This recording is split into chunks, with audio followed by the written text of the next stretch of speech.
pre-trimester that happens in there as well. And this is where the eggs in our ovaries are accumulating nutrients, they're building up toxicity, or they're neutralizing it. They're doing a lot of things in preparation for the big day of ovulation. And that sets the foundation, because once that egg is ovulated, we can't touch it.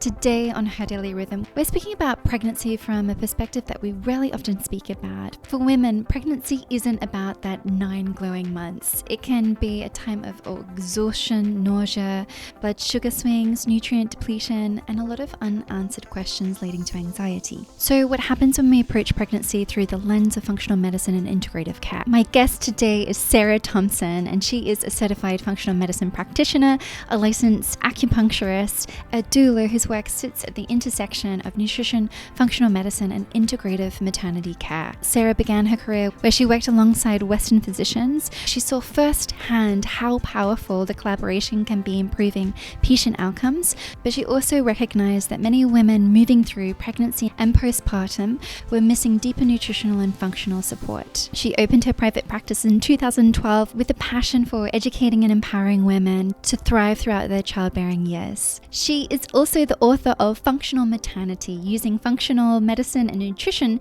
to improve pregnancy and childbirth outcomes and beyond results, a practitioner's guide to functional lab analysis in pregnancy. And today she runs Sacred Vessel, the functional maternity clinic in Fort Collins, Colorado, where she works with women and also trains practitioners, midwives and doulas and clinicians in this integrative approach to maternal health that she's created. You are in for a treat. Welcome back to Her Daily Rhythm. I'm your host, Natalie Smythe, a naturopath and meditation teacher, on this journey with our partners FemVed, who are all about democratizing and supporting women's health. So, Sarah, it's such a pleasure to have you here. Welcome to Her Daily Rhythm. Thank you, Natalie, and thank you for having me on today. Now, I guess I wanted to, what really stood out for me, which I'm deeply passionate about too, is the new era of maternity care.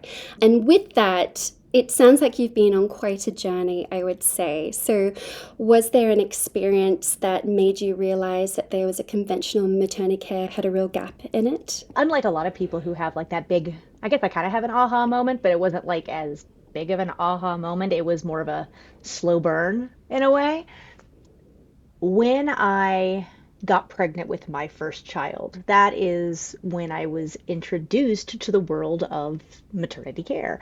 Before that, I had no interest in pregnancy care whatsoever. And in fact, a lot of my friends from high school, when they found out I was pregnant, were like, "Excuse me, what? Like, that was not your 5-year plan." And yet here we are. So it was kind of a jump into maternity care, and being that my foundation and my base is alternative medicine, is nutrition, I went into it with that mindset, knowing that what I did through my diet, what I did through my lifestyle should have a huge impact on my birth outcome. And I was also fledgling to it, meaning I didn't know much about how nutrition played into maternity care at that point, because it wasn't my career focus. And so I started asking my midwives, who I love dearly to this day, all of these questions that I wanted to know the answers about, and they couldn't give me the answers. And I just sat there going, there's got to be more. Like, as long as you're taking a prenatal, that's all you need. Okay, which one? Doesn't matter. What do you mean it doesn't matter? There's so many. And so I started to do my own deep dive into applying nutrition and applying a lot of these foundations into my own pregnancy. And I had a great first birth experience. I joked with my husband that we should have 12 kids because I just loved the experience so much. We do not, we have 2. However, at the time, I fell in love with the pregnancy and the birth process. And my friends weren't having that experience. My friends were having complications. My friends were being induced. And having kind of the cascade of interventions that we see kind of increasing over the years. And when I had my first kid, we're talking 18 years ago, the Pitocin use was rampant. I wanted to not just help my friends, but my family and my patients have the birth experience that I did. And so I started to shift, knowing that this was a gap. Somebody needed to tell them about all of the great things that I had found during my own pregnancy and beyond. So that was my shift. And I started to take all of my foundation, whether it was the TCM side, the nutrition side, and eventually the functional medicine side, and apply it to the pregnancies of my patients. And I guess, did you start in acupuncture as well, or TCM? That was your first career as well? Because that takes a completely different lens to the whole functional medicine approach too. So how Yeah. did you connect the two? Did functional medicine come later Yeah, after it pregnancy? did. Mm. Yes. So it started with the nutrition and the traditional Chinese medicine side of things, which even within the TCM modalities, nutrition and lifestyle are huge foundations. We use herbs as we do medicinals, and we use acupuncture to help Mm. facilitate different things in the body. The beauty of TCM, I think, as a foundation towards functional medicine is that TCM was functional medicine before functional medicine was cool, is Mm. what I say, because it's this idea of how the body systems connect to one another and how minute in detail we can differentiate a specific condition down to. So, for example, we may have something like migraines in traditional Chinese medicine. We don't treat every migraine case the same. We ask a ton of questions to get a really good understanding of the individual presentation of that migraine. Is it a hot migraine? Is it a cold migraine? Is it an excess migraine? Is it a deficiency migraine? All of these different characteristics of those migraines help us determine where we treat it and how we treat it and what's that differential diagnosis. That's what functional medicine is. It's Mm. just putting Western terms to what we've always talked about in TCM from TCM terms. And so it's kind of interchangeable, really, once you understand the language of both and the physiology surrounding the TCM diagnostics and the Western diagnostics.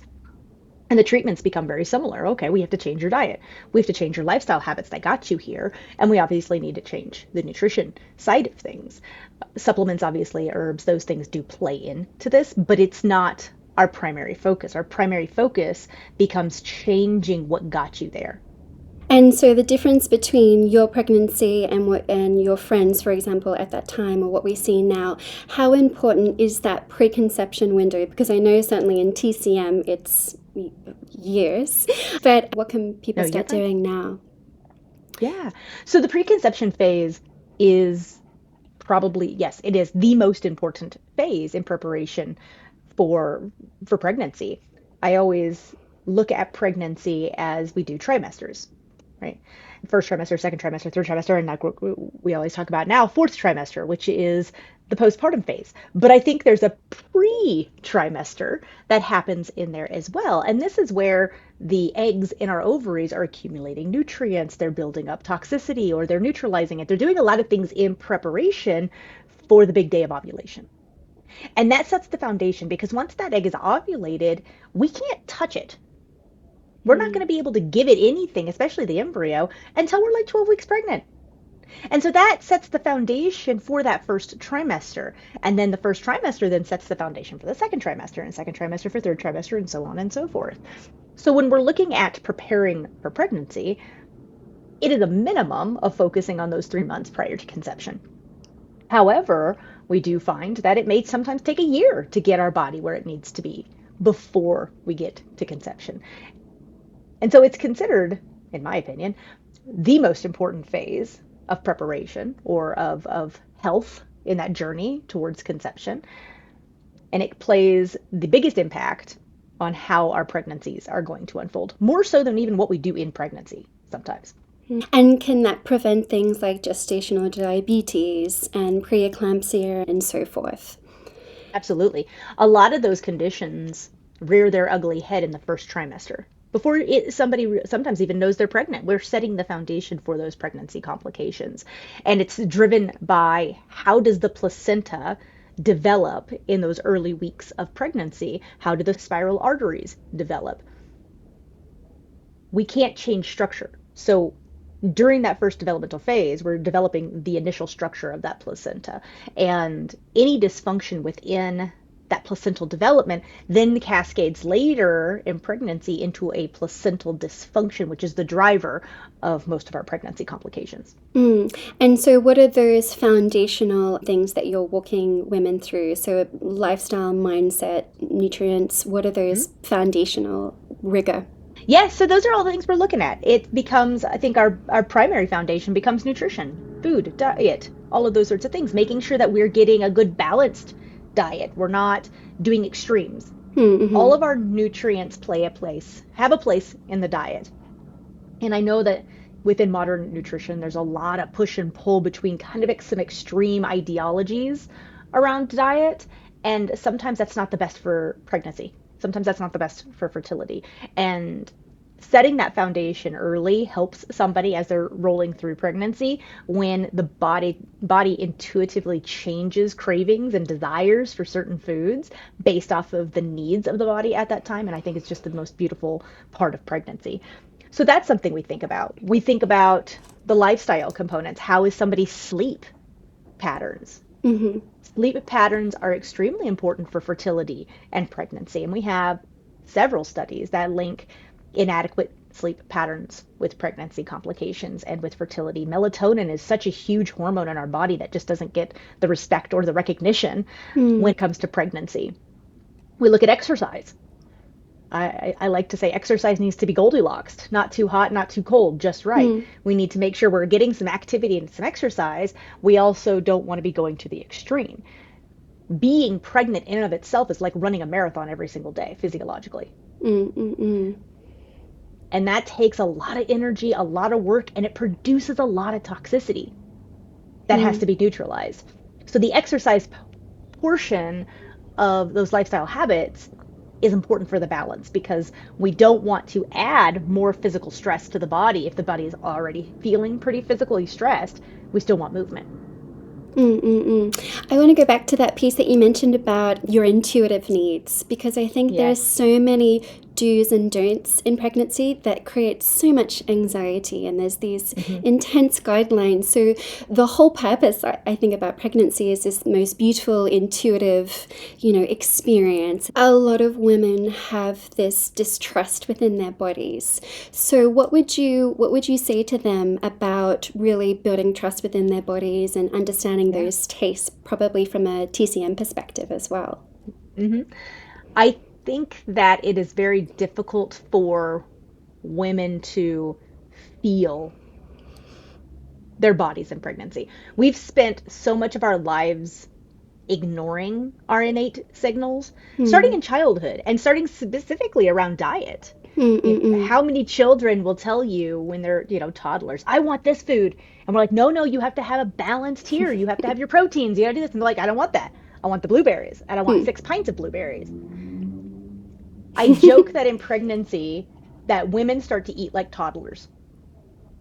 Mm, They're very intuitive into what they want and what they don't want. We sometimes overanalyze it mm, and we're overthinking it. And we're thinking it in what we've been told. So we've been told these foods are bad, or we've been told that this is not the best for us because of sugar content or something like that, but our body wants it. Let's say fruit, for example. First trimester is a anabolic insulin sensitive state, meaning our body increases the absorption of glucose, but also increases the cellular use of glucose. And so in the first trimester, it's very common for women to crave carbohydrates. mm, Yet, outside of pregnancy, we've been told how bad carbohydrates are. And don't eat too much fruit because it's got a ton of sugar in it. mm, And if you eat too much of that, you might end up with gestational diabetes. And all of these misconceptions, myths, not rooted in science, beliefs based off of the fact that fruit has glucose and fructose in it. mm, mm, mm. However, first trimester, it is very well established that glucose grows babies. You have to have carbohydrates to grow a placenta. We're talking about that placental development side when it comes to preventing complications like preeclampsia later. You have to have carbohydrates to grow an embryo. The yolk sac that the embryo is growing with is like 36% glucose. 36%. Oh, wow. Okay, I It's a did not know huge that. percentage. Mm, That is the primary energy source for growing embryos is glucose, mm, not mm, fats. Proteins take too much energy to break down. When we're taking a cell and turning it into billions of cells, we need fast, rapid energy production, not mm, slow, steady. mhm, We're taking a single cell and turning it into billions of cells. over the course of days and weeks. That's a lot of energy. And so mom feels that very quickly in the first trimester where she wants those carbohydrates. Now, that doesn't mean we want to eat straight crackers. However, we have to know that mom absolutely needs to have carbohydrate-based foods. Hmm. Now, when I say carbs and I say sugar, I feel like everybody hears Skittles and donuts. Hmm. We need starchy foods. We need potatoes and sweet potatoes. We need whole grains. We need fruit. And studies will show that women who eat more of these foods, balanced, fruits and vegetables particularly, have a reduced risk of gestational diabetes later in pregnancy, not an increased risk. Hmm. And that just kind of comes from what else does fruit and vegetables give you? Right? What does fruit give you outside of just sugar? Well, it gives you fiber. It gives you antioxidants. It gives you phytonutrients. There's a lot more that these fresh fruits and vegetables give us outside of just glucose. However, the body does crave a lot of these foods during that time frame. And on the flip side, we see a lot of aversions in the first trimester. Things like red meat becomes a really big aversion in the first trimester for a lot of people. And what we find there is that the body actually drops the absorption of iron to like 1 to 2% in the first trimester. Because iron is kind of toxic in the body, and we forget that iron's toxic. It's oxidizing. And to protect the growing embryo and to protect the placenta from oxidative stress, our body downregulates iron absorption. We still want oxygen-rich blood. We just don't want the bloodstream to be full of oxidating iron at that time frame. And so women will have innate inversions to red meat. And then in their mind, like, no, I got to get my protein. I'm just going to eat it. I'm just going to eat it because I know I need to get it. No, you don't. You don't need it at that time.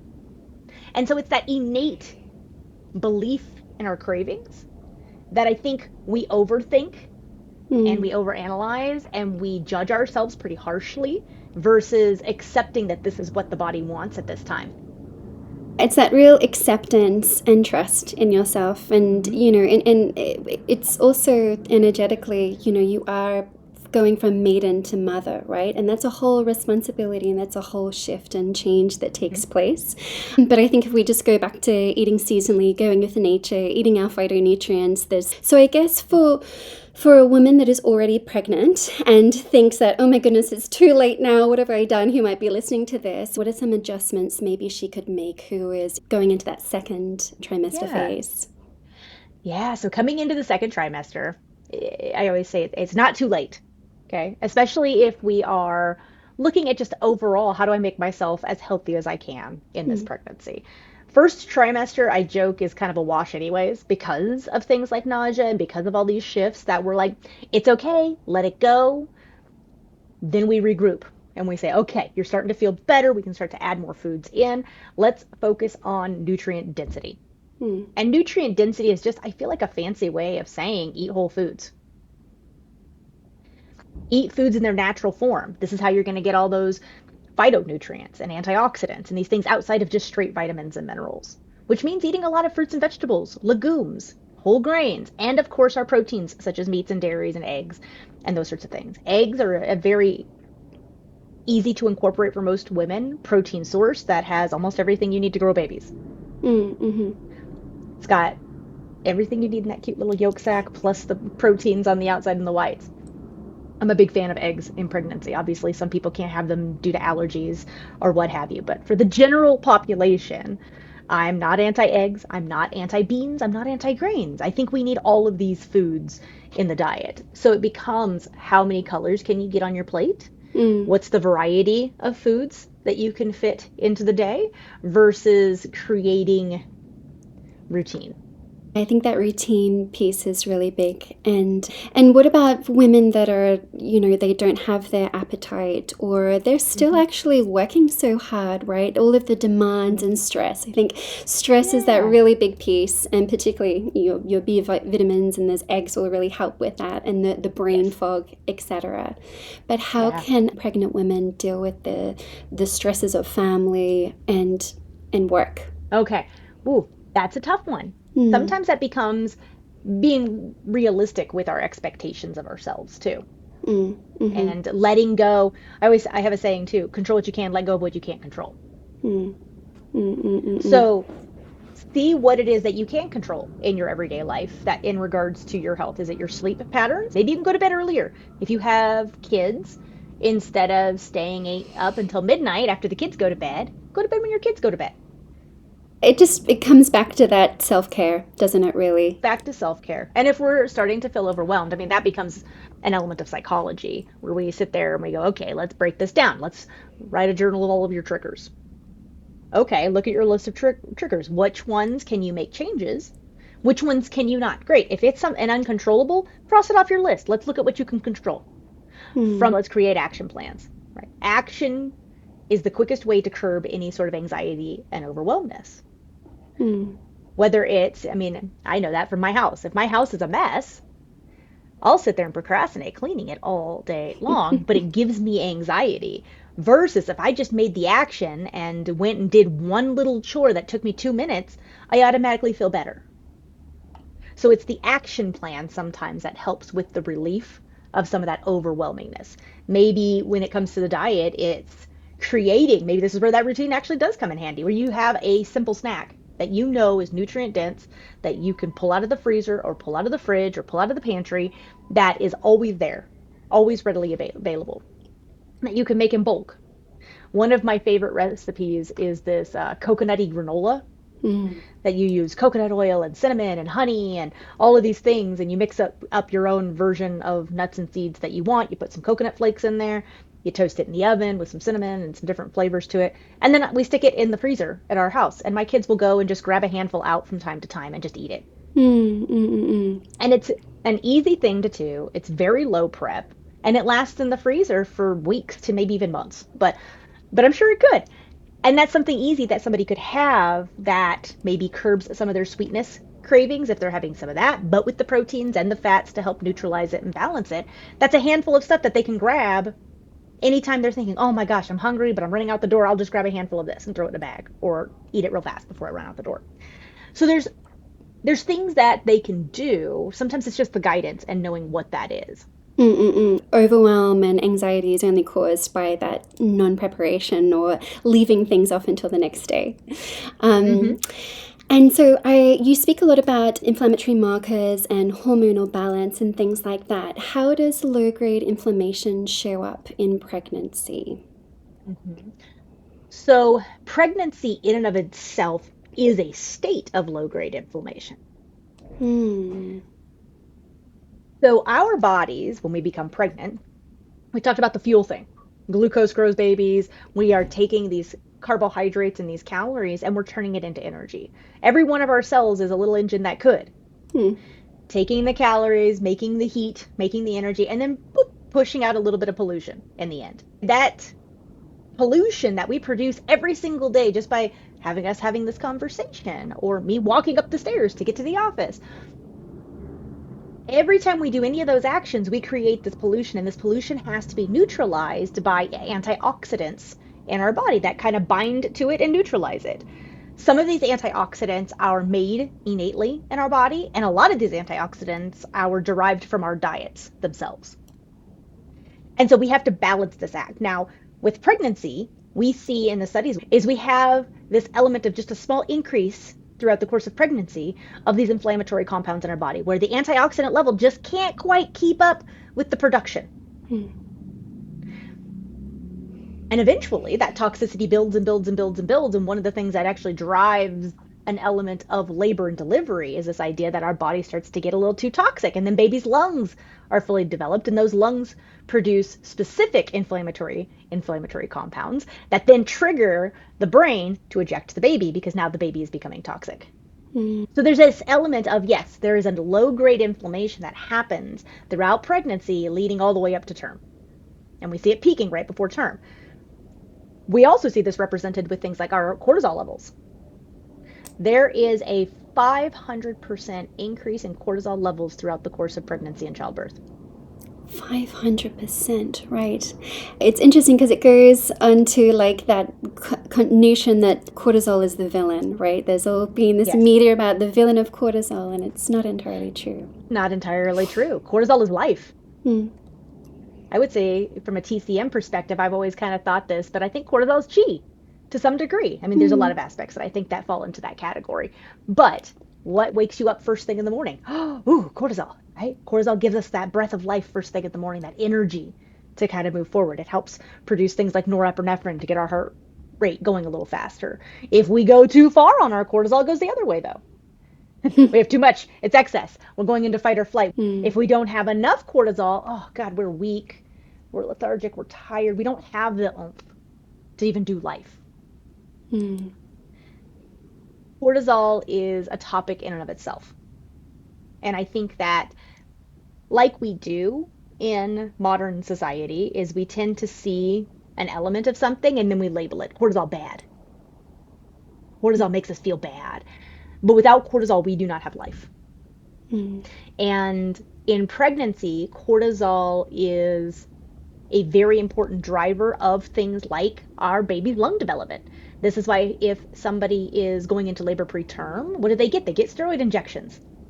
Those steroid injections, corticosteroids, which is a form of cortisol, goes to baby to help stimulate lung development. So there's this beautiful cycle that happens between mom, baby, placenta, and cortisol.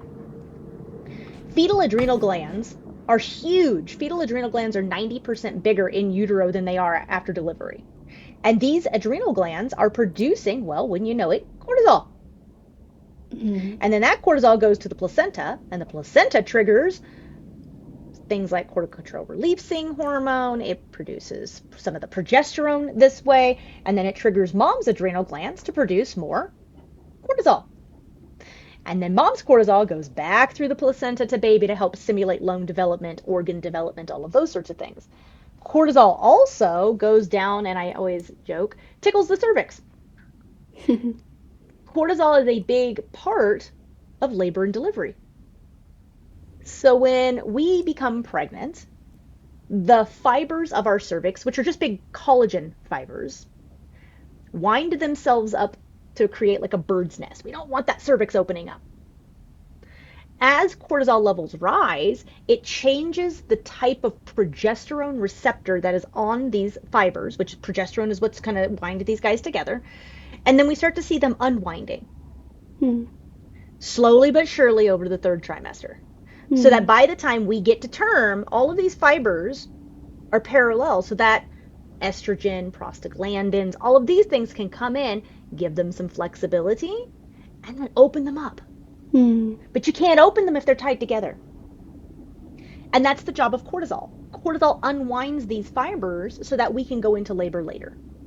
This is why excess cortisol can also drive things like preterm labor.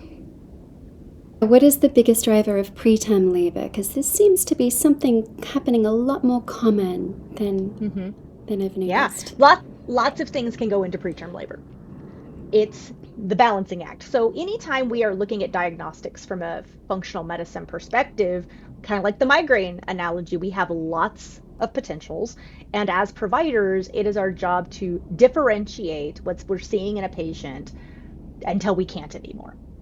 And with it, when it comes to preterm labor, something we would be thinking automatically, okay, what is the balance between progesterone and cortisol?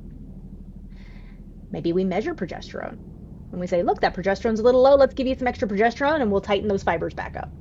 That doesn't always work, but we do see it does work in a lot of cases. In fact, that's why we use progesterone to help mitigate preterm labor in people with incompetent cervix. When we're looking at preterm labor, the other thing we think of is it something like that? Is it just contractions, or do we actually have an incompetent cervix? It's like the cervix is failing in some way. It's just being told to do something.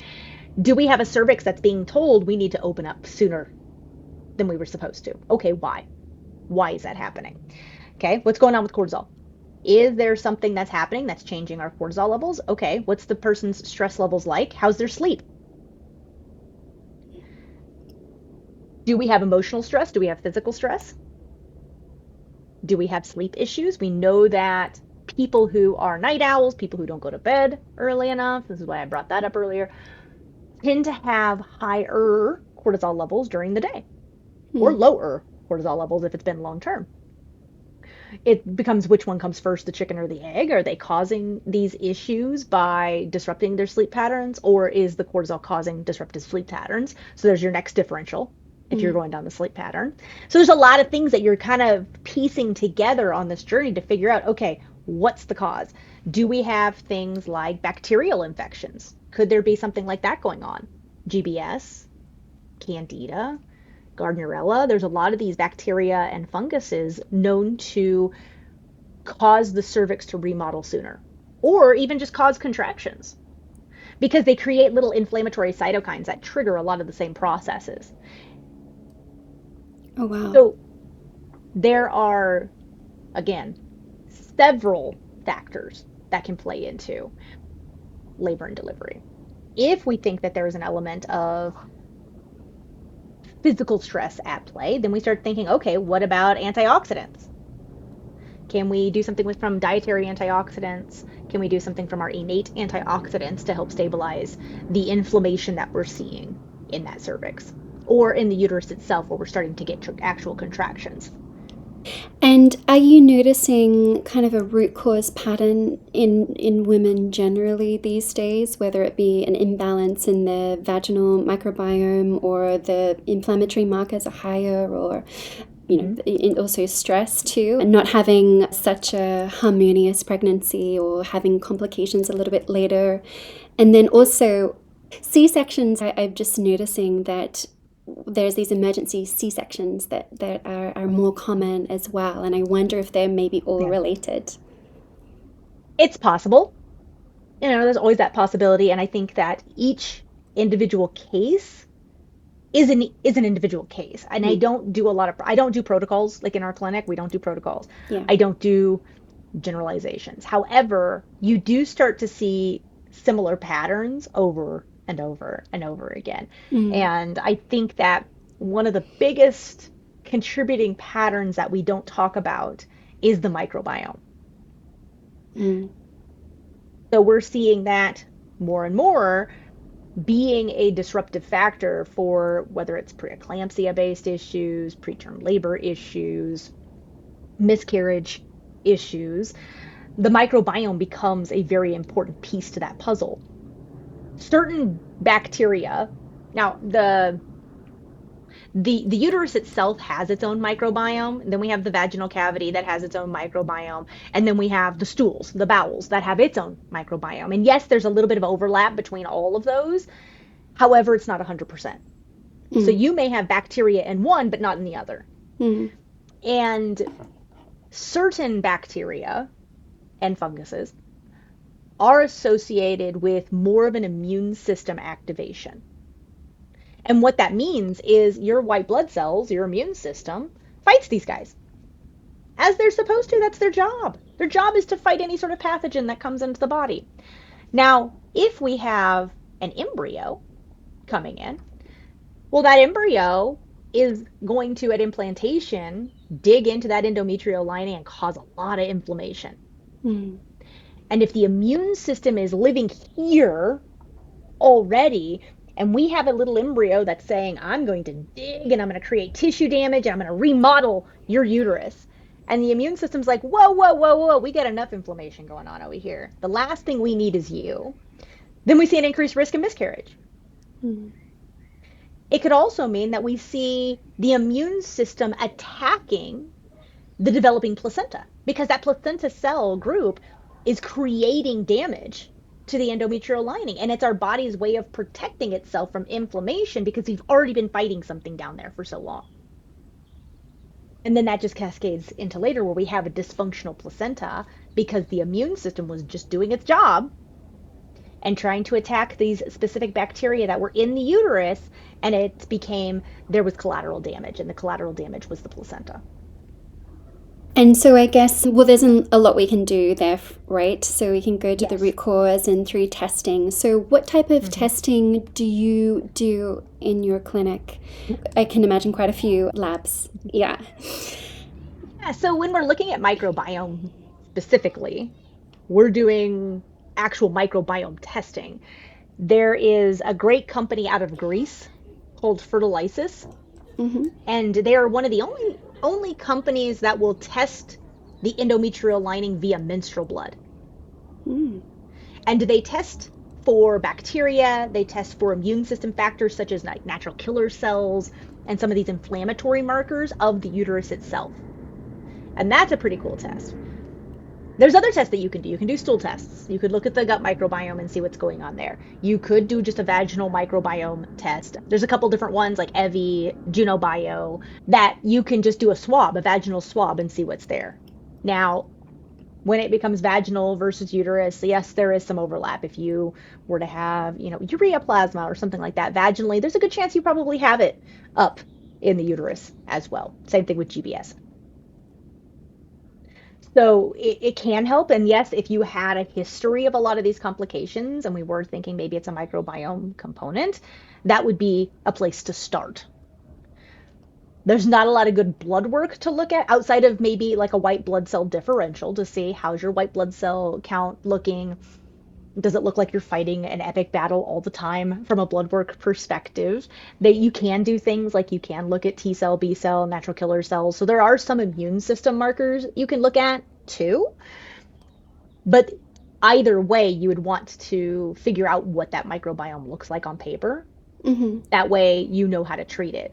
So if you're going in there and you have, let's just say, Gardnerella, and you also have really good lactobacilli and bifidi and all your probiotics, well, you're not going to probiotic your way out of that. Mm-hmm. But if you had low probiotics and you had a pathogenic presentation, then that might be where we start. Versus saying, hey, let's get you on some antibiotics, let's do a pretty hefty treatment protocol. We may start with let's rebalance you first and see where that gets you. Mm-hmm. Because we're going to have to do that anyways. Mm-hmm. I wish it was as simple as, yes, you have this is the treatment. But unfortunately, that's not the case. And so if a woman is experiencing some complications, whatever they may be, and doesn't have access to you, what would be, and maybe doesn't have access to a functional medicine practitioner yet, if they were to go into the next prenatal appointment, what would you advise they maybe advocate for, or what blood work would they get? I mean, I haven't stated a specific complication, but how can they maybe advocate for themselves in the next appointment? So this becomes difficult because the physicians in and of themselves, and again, I know we're talking to a very broad audience here, and I'll just try to stick it based on my little bubble. Here's what I know with my physician friends and everything else, is that for a lot of our physicians, if they aren't trained in how to read a lot of these labs, they're not going to run them. And they're doing that from a place of almost liability. Because if they run a lab, they don't know how to read it, they miss something on it, and it was a detrimental something or other, and something happens in regards to that finding, and they didn't do anything, they are now liable. So they are not going to run things typically unless they understand personally why we're running this. I'm a big proponent of education. And I also believe that it is naive to believe that we know everything about everything. And I like to assume that everybody is open to education like I am. I love it when I've had people who've listened to me on a podcast be like, oh, I found this research study. What do you think about this? And they'll email me. And I'm like, this is fantastic. I'm so glad you showed me this. Versus sometimes I think people put up a barrier and they take it as a sign of an insult. And I would say, I know it's really difficult because I know people are stuck with certain providers. But I think that you should be able to have an open conversation with a provider without them getting offended. And so what do you do when you go into those scenarios? I think that it's asking the questions, or I say it's a tough one, or you say, hey, have you heard of this? And maybe bring them some studies so that they can see them. But it becomes really difficult. You have to be the advocate for your care, and you can't, unfortunately, go in thinking if I request this, they're going to do it, or if I say this, they're going to understand, because a lot of times they're not. But there's a way to say things without coming off as confrontational. I just don't know how. At the end of the day, it's your individual body, right? And you're going to be with your Yes. body day in, day out for the rest of your life. So if it's going to make someone uncomfortable, find another provider. And where I'm based in London in the UK, healthcare is free. Very, very, very lucky. It means we don't have much time, but still, and like, what I say, it's not the physician's fault. You don't have enough time to read the literature or specialize or whatever it is. Hmm. And I guess I just want to say it's really cool how you are really interpreting the literature that's coming out. You work with both patients and practitioners. What do Yeah. you wish practitioners knew about this new information, how the growing body of research is Hmm. continually changing and more so in our favor for functional Hmm. practitioners as well? So, what would Yeah. you like them to know in maternity care? Oh, the practitioners themselves. Yeah. Yeah. That there is research out there. And unfortunately, it takes on average, what is it, 10 years or more for new research to finally make it to the hands of the providers themselves, Hmm. whether it's through their organizations, whether it's through their medical journals. So, one of my goals is to help them find that information faster so that we can apply it faster. For those who are interested, I mean, follow me on social media because I'm posting new studies every single day. Every day, for the most part, I'm putting out new research. I'm helping analyze the studies or I'm applying it to the old research so that we all are making the best clinical decisions that we can in real time because we're only as good as the information we're given so that we can start making these positive changes. And I think that the world is starting to acknowledge the role of diet and lifestyle in medicine, and therefore you are starting to see more and more research using these different modalities, whether it's looking into the biochemistry of nutrition as it plays into pregnancy complications, or if it's looking at dietary patterns, lifestyle patterns as it increases the risk of certain pregnancy complications. So the interest is out there. Hmm. It's just knowing where to look for that information is really hard. I spend hours every week, hours, looking at research studies. Not everybody has that luxury. Hmm. And so I feel as though I am blessed with the luxury. I mean, that's one of the best things about doing what I do is I can make my own hours. I can spend as much time with my patients as I want in appointments. That means I can also take time during my week to further my education and then share that with the Hmm. rest of the world. I don't think that research should be gatekept. Hmm. So I do try to share everything that we find so that practitioners can take that information, like I said, and start applying it immediately in their practices sometimes, especially if we have good studies that talk about dietary patterns or a Hmm. specific supplement that has been shown to improve this specific condition. That gives us another tool in our toolbox to help somebody with a condition in pregnancy in which conventional medicine doesn't have many options. Mm. I suppose women in pregnancy has the literature has been in the dark ages for such a long time, understandably. But I just really appreciate your work, and if we can Mm-hmm. all bound together, we can change policy, we can change health outcomes because everyone is touched by a woman and a mother and so forth. And I guess, you do mention that with epigenetics, how in pregnancy it doesn't just affect your pregnancy, it affects further lineages to Mm-hmm. come. So, how does that work? Could you expand upon that a little bit? Sure.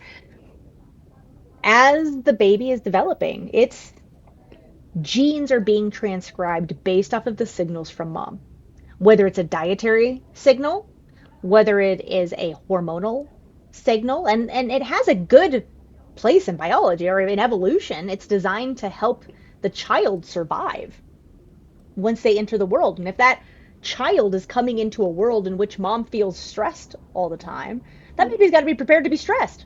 Hmm. So it will change the genetic expression of certain genes to compensate for that. Or dietarily, mom is eating certain foods or not eating certain foods. So therefore, baby needs to genetically prepare itself for that.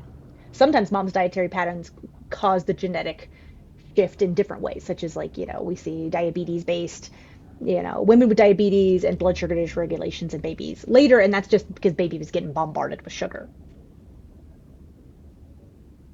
So it's adaptive responses. Now, what we see from animal studies is that when we make these little shifts in the epigenetics, is it takes 7 generations for that epigenetic change to turn off again. It's a long time. Mm. Wow. So these things are adaptive, and they were adaptive to slow burn changes in our environment or slow changes in our worlds. And in today's modern world, we are just changing. I mean, changing every day. Every day there's something crazy new that comes out. We're being exposed to a new chemical, or we're being exposed to different stressors or things that maybe our bodies weren't designed to do from a biological standpoint a long time ago. So this does change, and that becomes a very interesting thing. So when we're working with pregnant patients, we're working with two patients at once.